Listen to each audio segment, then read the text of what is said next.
What's up, everyone? Pumped to be back here for another magic discussion. And here we are today to continue the discussion around really shaping the future of the media and entertainment industry, this time with our friends over here at Even. And so before we get started, quick reintroduction. I'm Dylan Hattem, the partnerships lead here at Magic, and will be helping to lead this conversation today. And so I'm personally excited about this conversation because ever since I was a kid, companies have always tried to take on the music industry. And so from Napster to LimeWire, Spotify, and beyond. But really, what I keep finding is that the problem always felt like a bit of a race to the bottom, where even if you love your favorite artist, you can essentially be a super fan without even really knowing how to support them financially outside of maybe some merch and maybe going to their concert. And so that is where Even comes in. And without further ado, I know who you are. But Mag, can you just very quickly introduce yourself? Of course. Thank you, Dylan. My name's Mag Rodriguez. I'm the CEO, founder of Even. That is awesome. And I think it's really important to know how we got here. And so, number one is, can you just give like a 60-second overview on your background in the music industry? Of course, yeah. So I started working in music about a little bit over 10 years ago. I started off as a producer, engineer, and then naturally turned into a manager. I make the joke, though, that I'm a recovering artist manager now. I did that for a little bit over 6 years, built a roster of songwriters, producers, traveled around the world, and then in 2018, burnt out, went back to my hometown in Milwaukee, Wisconsin, and that's where I was introduced to venture capital. So I met Joe and Troy, who are the founders of a venture firm by the name of Generator, and they wanted to launch a music program. So I helped them build the first music accelerator program for artists and managers. That program went on to be honored by Fast Company as one of the most innovative music companies of 2020 through a program called the Motown Accelerator Program that we operated outside of Detroit. After doing that for a number of years, I had a bold move to ask the founders if they would be willing to invest in my idea. So I pitched them Even December of 2021. They loved it, they funded it, and I began my journey building Even February of last year. I love that. And before we even dive into Even, we do have to recognize this is a Web3 blockchain podcast. And so, again, would love the 60-second overview of your blockchain and crypto background. And then from there, would love to dive into Even. Yeah, so it's really interesting because I would never formally introduce myself as a crypto investor, but I was investing in crypto for a little bit over 10 years. So along my long journey of music on the side, I've always been an entrepreneur, and one of the things that I did was I had a clothing company, like most emerging, you know. 18 something 16, 17 year olds, and I had a t-shirt company, and I was getting actually the clothing produced in Asia, and my supplier actually preferred for me to pay them in Bitcoin. So that's the first time that I bought Bitcoin. I was paying, like $9 to $11 a Bitcoin back then, and that was really my introduction to blockchain and blockchain technology. It was very new. I think initially, like most things, people thought it was a scam, and that took me into buying Ethereum very early on. And even when I got to the venture firm and I learned about more traditional investing, I saw the curiosity around blockchain. And I've always been a firm believer of the technology for its purest form and how we can actually use that technology around security and transactions, and really creating this idea of creating a decentralized ecosystem. I've always been a strong believer. So yeah, it started with me making t-shirts in Asia and paying my supplier. And to this day, I still have some of those Bitcoins. So shout out to the supplier. But yeah, hopefully that That all makes sense. No, that's amazing, and I'm so pumped to like really get into like the heat of this conversation because what you've been able to do is like abstract away all of this blockchain jargon. And like, I've actually realized recently that taking away blockchain jargon and explaining it to people is probably the hardest thing I've ever had to do in my career. So we'll get there. But again, we got to actually dive into even. And so I'm going to read from my notes. And I have read that the simplest way to describe even is that you're a direct to consumer platform for artists to sell their music directly to their fans before uploading their music to the streaming platforms. Is that correct? And or would you like to elaborate on that? No, I mean that's exactly it. That's exactly what we do. Of course, it goes a little bit beyond that, right? It's not just even isn't just about buying music from your favorite artist. It's about getting granted access to the basically the rollout of your favorite artists. And by rollout, I mean most artists have a rollout cycle or numerous rollout cycles every single year when they're releasing new music. And there's the music is really the foundation and the center point around that rollout, but there's always tour tickets and merchandise and experiences. But what we found is that the core audience, the core fan base is usually either priced out or doesn't even know that things are happening around that rollout beyond the music. And we wanted to create a central location where fans can buy the music, get access to it early, but then also get all the other rewards, whether it's an actual tangible reward or just getting first access before the general public. So everything you That, said plus everything I said. that's what's up. And I'm sure people who are listening to this and aren't familiar with even, in their mind, they're probably thinking, what the hell does blockchain have to do with this? So again, we will get there, but we've got to tee everyone up a little bit more. So for those who are unfamiliar with the music industry, why is even so important? Yeah, so I mean, the two core problems of the music industry start number one with payouts, right? So I think we've all heard the stories or seen it on social media. Artists are making about a third of a penny per stream. But beyond that part, right? Because we can talk about the economics of streaming.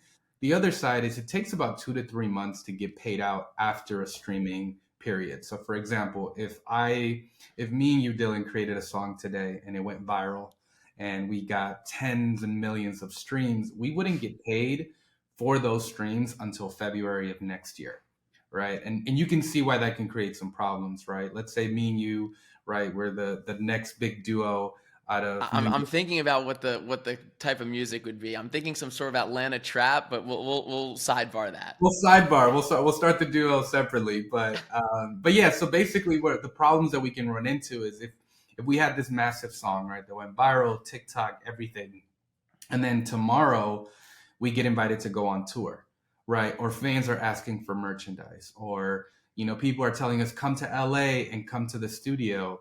Unless we are just liquid with cash, it's very difficult to do those things, which forces artists to then sign that record deal, sign that advance that they get, which normally doesn't have favorable terms. But if me and you could have got access to that revenue today, we would not have to sign a deal. We would be able to finance our career. And that's how any other business works in the world except for the music industry. So now that's one problem. The other problem is there's a lack of fan data made available to artists and teams. The traditional streaming platforms and ticketing platforms equip artists and teams with dashboards, but it has very high level demographic data only. But there isn't any direct data that allows teams to actually build direct relationships with fans. And by that, I mean emails, phone numbers, just a direct way to engage with fans and turn them from listeners to customers, which, in any business, it's a core part of what you do. If you don't know who your customer is, it's really hard to build a tangible and sustainable business. So those are the core two problems of the music industry. And that's really why we built Even. And those are really the two core things that we solve. Yeah, that's so valid. And I dare anyone to put a song out there or to launch a podcast and try to get first party data that is actionable. It is pretty much impossible to do. You know that your audience is a male or female between 18 to 24 who lives in the United States who also listens to Taylor Swift.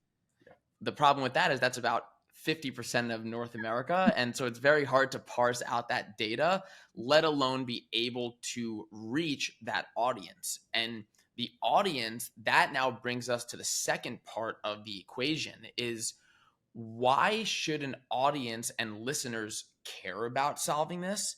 And how do you then get them to care? Yeah, I mean, I'll give you a non-music example, right? I'm a big sneakerhead, right? And assuming that you're not a sneakerhead if you're listening to this, but there is a brand that you like, right? We've all at some point in our lives had a time where we really wanted something, went to the store or went to the website, and it was sold out, right? But in that moment, you probably felt like, this is my favorite brand, this is my favorite thing, right? I should have access to this. And that's really the barrier that we've seen other industries fully address, right? When we think about like the sneaker world, Nike did a really great job at launching the sneakers app, where they were able to take their business from a 10 to 15% direct to consumer business to close to 50% of their business is now coming from direct to consumer. And that doesn't mean that Nike doesn't sell shoes at Finish Line and Foot Locker anymore. It just means that there is an opportunity for the consumer. If I want Nike, I want Jordan, I should go to Nike to get it. And Nike should know that I am a core person that would buy their shoes. So before that shoe gets released to the public, I get a notification on my sneakers app saying, on this day at this time, you should go to buy the shoe. And again, this is every other industry in the world, from retail to manufacturing. Knowing who the customer is what creates a real, valuable business. And again, the music industry doesn't create that level, and that's why you're seeing, the Swifties upset on Twitter when they couldn't get access to the tickets, because 40% of those tickets were sold to resellers, right? And that's the barrier of entry that we're seeing now. I do like to highlight that this isn't a problem that was created by the ticketing platforms or the streaming platforms. It's more of an ecosystem problem. The only reason why these third parties exist is because the industry didn't equip themselves to prevent that from happening. They were never in control of their supply chain, which is a part of the bigger problem that exists. And that's really what we're doing with Even. We're really about creating direct to consumer, building the infrastructure, not only for the independent artists, but also for major labels that might not necessarily have the resources to build something like this for themselves, mostly because anyone operating in the music industry is in the business of catalog. They're not in the business of technology, which for us offers an opportunity to not only build, but also innovate in the space. That's amazing. And so let's even dive into this even further, and think about bridging that gap between the artists and their fans. Where, one of the core tenets of Even is that a fan can log onto your platform and buy access from one of your partnered artists. What does this access actually enable? Yeah, so every release is different as far as what the fans receive. Everything does start with the music, right? So the core access, or the first access point to every release on the platform, is getting access to the music before it's made available on streaming platforms. So think of even like the movie theater, if the streaming platforms were like a Netflix, right? You can either pay 10, 15, $20 to listen to the album today, or you can wait 30 to 45 days and it'll be available on a streaming platform. Now, there's additional layers to that. Every release is different. It can look like first access to tour tickets, first access to merchandise. All of our releases also have a community chat where the community can live and talk to each other. Think of like a Discord, but it lives directly on Even, where fans can, communicate with each other. The artists can jump in and the chat goes crazy, but it's really about a community space. And then there's additional components to that. So we've identified that there's 5 different archetypes of consumers on Even, and they all are incentivized by different things, right? We have the super fan, right, which is the traditional super fan that we think of that just wants everything, right? We have the bargain hunter, right? The person who, I want first dibs on tickets at a discount, or first dibs on merchandise for a discount. We have the experience seeker, the person who wants the virtual release party or the invitation to the events. And so on and so forth. I can break down all the archetypes too if that helps. But every release is different. We've done more experiential access points, like 10 fans get a follow back on Twitter, right? We've done pay over $100 and get a custom album intro. Every release is different, but we try to target at least 3 to 5 of the archetypes that we've identified. But it also really comes down to identifying what does the fan base want, what's really going to drive them to pay for access. The music is a big part of it, but it's not the end all be all. Dude, that is super, super interesting. And I'm just laughing to myself right now, or I guess this is on video because, everyone's listening to this so far. We haven't talked about blockchain. And so they're saying like, okay, cool, media entertainment, Mag's doing some cool stuff. Like, give me some of the juice right now. So let's sort of dive into it a little bit. All jargon aside, which I know you're very good at that, is how has blockchain technology been integrated into Even's core operations and service? Yeah, I mean it's been the core part of what we do, right? All of our releases live on the blockchain. As far as what we think about with Even, there's really two core parts of it, right? On the first part is the way that we onboard users to Even. We use two-factor authorization, right? That's the best way that I can describe it. And we use Magic for that, right? So the users go to Even, they create their account with an email address, Google, social media, Apple ID, whichever format they want to use. And what we're doing is we're creating wallets for them, but they don't even know that they're doing that. They're just creating an account using their email address. And the reason why we do that is for security reasons. We don't want people sharing passwords. Um, the music on the platform, a big selling point for our partners is security, right? And the best way to secure that is by removing passwords and creating this layer that is two-factor authorization, which is our favorite part. And it was interesting when I was talking to you, Dylan, the first time you were surprised that was my favorite thing, but for me, that is our favorite thing, and our artist partners really appreciate it. Now, on the other side, all of our releases are technically NFTs. They're tokens, right? And the reason why we decided to make our albums NFTs, quote unquote, is we wanted to create an unlock system, right? And the way that this works is when a fan buys a release on Even, they get transferred a token to their wallet on their account, and that unlocks the content on the platform. So whether it's the chat, the music, the content, there is this layer that allowed us to not have to build a backend infrastructure, which allowed us to build Even very quickly since there was a database that was public and they could never be modified, right? That token can never be replaced or exchanged or modified. That user will always own that token, which is really the key that unlocks the release on the platform. Hopefully that all makes sense. I think it does make sense. And the reality is, what we're going to do is clip that and just put that on repeat for people to listen to a million times because there's a few things there. And really, what's so critical to me and something that I'm like pouring my whole like work life energy into is getting people to understand that blockchain and NFTs does not mean financial speculation. Yep. It is a subcategory of financial speculation. You are using blockchain really for verification. Yep. You That's didn't say exactly it. anything about price go up, price go down. In fact, those NFTs, from my understanding, you can't even resell those NFTs that are on your platform. So again, I'll say this, I said this on the last webinar, but an NFT is really just a certificate that represents ownership of an underlying asset. Not every asset has to be financialized. In this case, that asset is just being used as a way for people to securely confirm who they are and get access to whatever that underlying asset is that Even is giving in this place. So I love that, and I hope people can really understand that.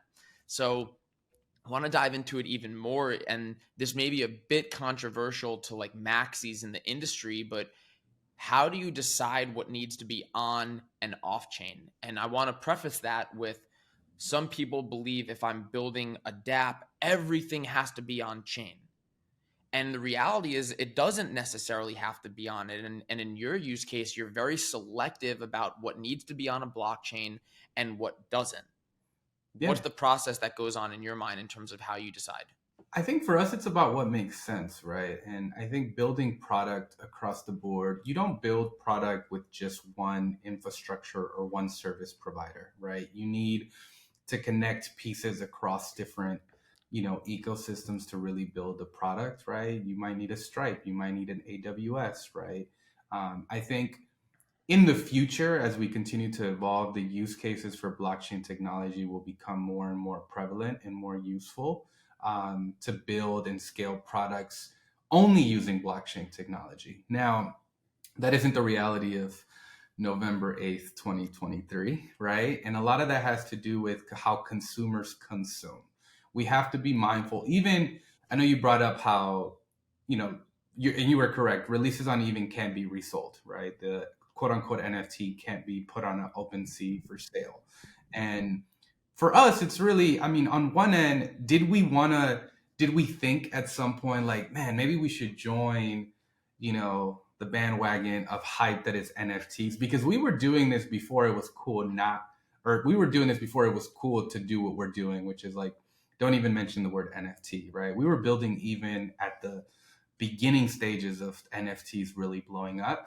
But for us, it was really about this opportunity of when deciding what needs to be on chain or off chain, we needed to really figure out what is scalable. What are consumers actually going to care about? And one of the interesting stats, which might be sad to some people, is there's a very small population of people who would consider themselves investors and savers, right? When we're thinking about consumerism, a lot of people earn money and spend money.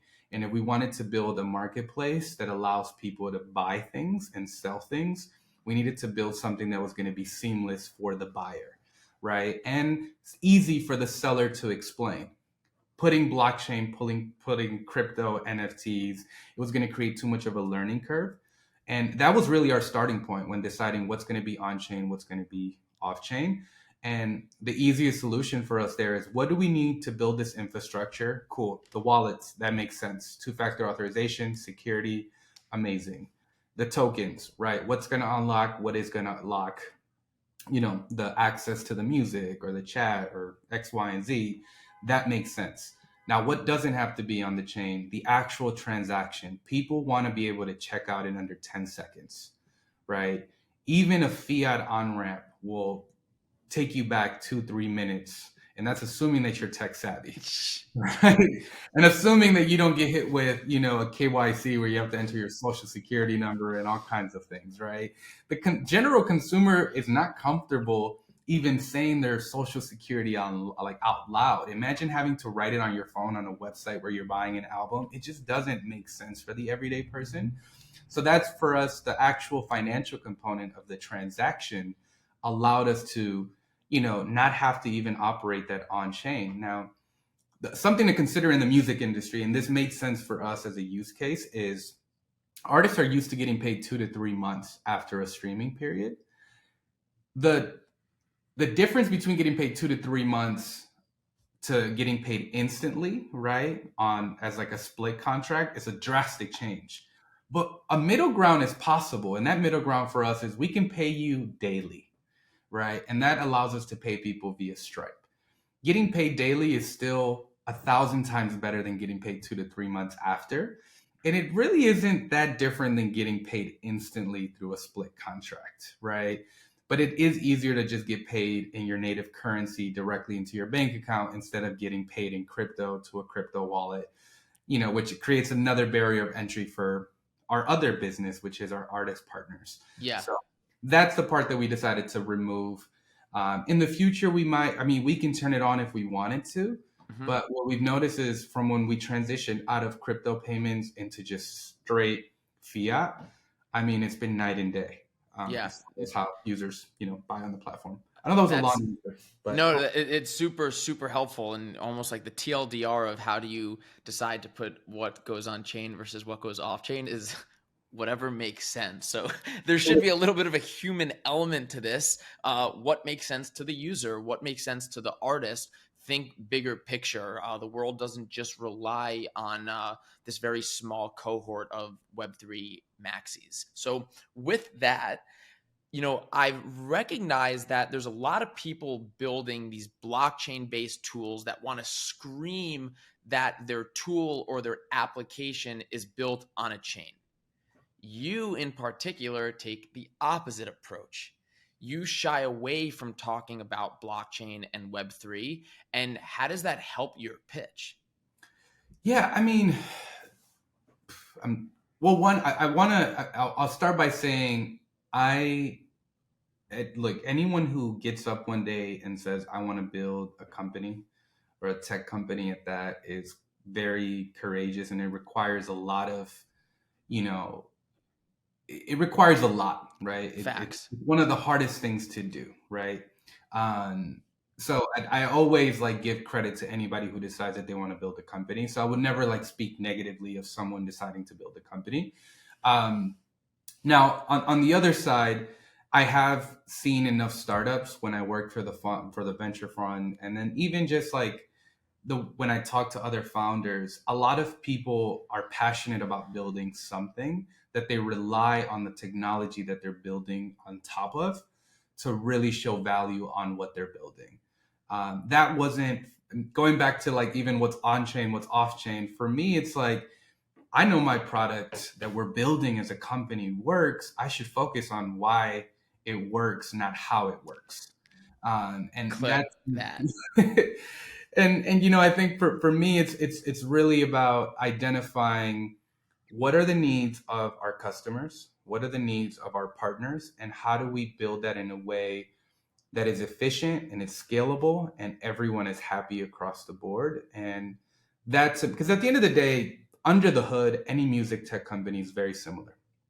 It's all about strategy, it's about positioning, and then how you enter the market. And everyone in our team is already in the market, right? We are executives in the music industry, people working with artists, working with fans. So for us, we knew what we needed, and we just built what we've always needed. And now it's just putting it in front of the people that are our colleagues. And then it's really a matter of luck. Will people buy this? Will people use it? And that just happens to be where we are now. Yeah.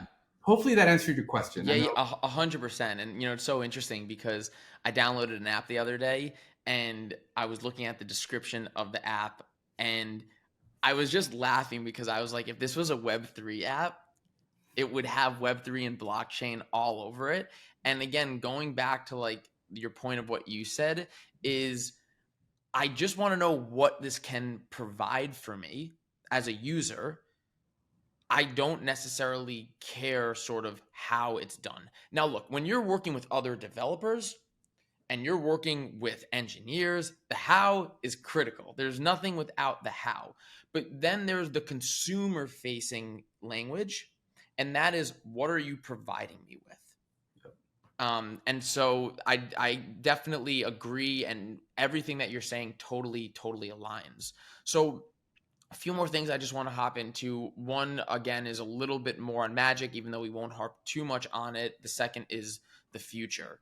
There is still a world right now where you have applications who are making their users bring their own wallets to their DApp to log in. And a lot of those wallets, as we know, are wallets that you either need to download an app, you need to have a plugin on your Chrome browser, you need to store your seed phrase. And there's reasons as to why you would potentially want that as a DApp, especially if you care hardcore about self hosting your wallets, et cetera, et cetera. What hindrance would that put on even if you made your users have to bring their own wallets versus using a tool like Magic where they can just log in with their email address the same way that they do on Instagram?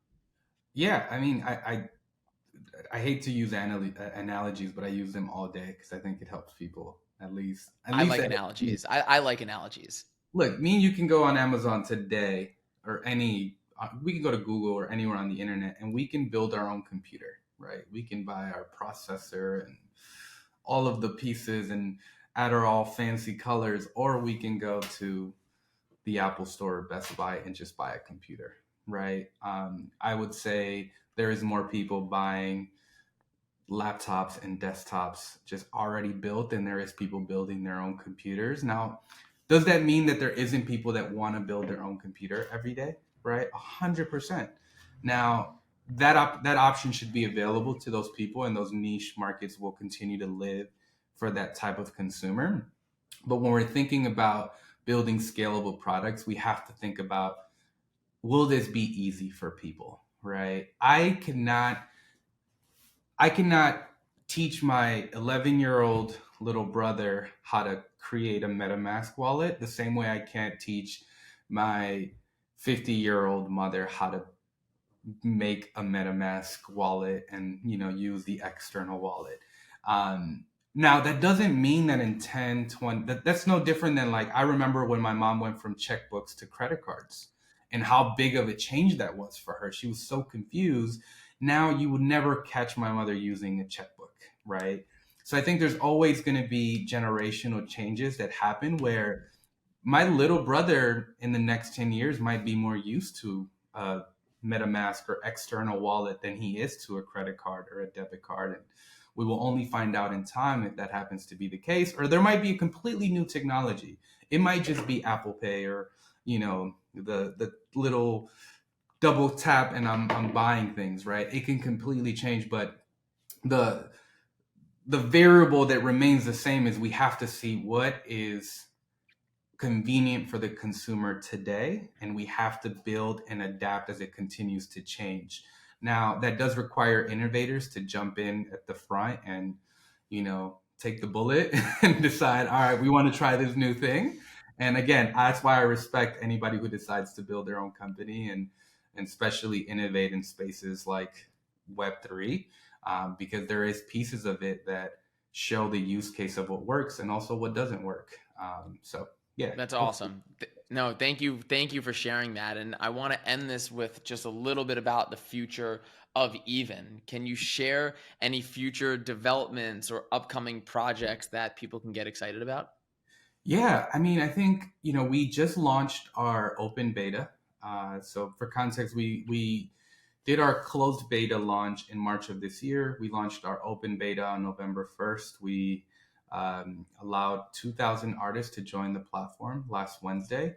We have about 25,000, nearing 26,000 artists on the wait list currently. And we're going to slowly let them in over the course of the next 60 days. And the wait list, of course, continues to grow just as we open more and more people.